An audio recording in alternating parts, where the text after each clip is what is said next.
ಬೀಳದಲ್ಲಿದ್ದರೆ super ಅಂತ ಹೇಳುತ್ತೆ. ಭಾಳ ಪುಣ್ಯ ಮಾಡಿದ್ರೆ ವೃಷಭ ರಾಶಿಯಲ್ಲಿ ಹುಟ್ಟೋಕ್ಕೆ ಈ ವರ್ಷ ಇನ್ನೂ ಫಲವನ್ನು ಅನುಭವಿಸ್ತೀರ. ಈ 9 ಗ್ರಹಗಳು ಸಿಂಗಲ್ ಆಗಿದ್ರೇನು, ಡಬ್ಬಲ್ ಆಗಿದ್ರೇನು, ತ್ರಿಬ್ಬಲ್ ಆಗಿದ್ರೇನು, ಒಂದು ಜಾಗದಲ್ಲಿ ತ್ರಿಬ್ಬಲ್ ಡಬ್ಬಲ್ ಆಗಿದ್ರೆ ಏನಾಗುತ್ತೆ, ಜೋಡಿ ಎತ್ತಾದ್ರೇನು, ಸಿಂಗಲ್ ಎತ್ತಾದ್ರೇನು. ರಾಹು ಗ್ರಹ ನಿಮ್ಮ ಜೀವನದಲ್ಲಿ ಏನೆಲ್ಲ ಮಾಡ್ತಾನೆ, ಸ್ಪೋರ್ಟ್ಸ್ ಮ್ಯಾನ್ ಗ್ರಹ ಆಗ್ತಾನೆ. ರಾಹು ಗ್ರಹ ಸ್ಪೋರ್ಟ್ಸ್ ಮ್ಯಾನು, ಹೋಟೆಲ್ ಗ್ರಹ ಆಗ್ತಾನೆ.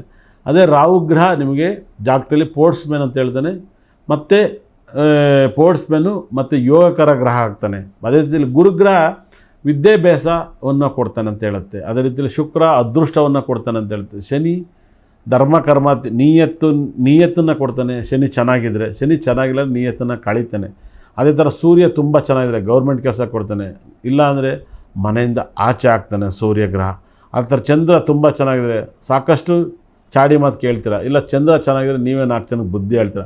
ಕುಜ ತುಂಬ ಚೆನ್ನಾಗಿದ್ದರೆ ಮನೆ ಕಟ್ತೀರ, ಕುಜ ಕೆಟ್ಟರೆ ಮನೆ ಮಾರ್ತೀರ. ಈ ಗ್ರಹಗಳಿಂದ ಏನಾಗುತ್ತೆ, ಈ ಕಾಂಬಿನೇಷನ್ನು ರಾಹು ಮತ್ತು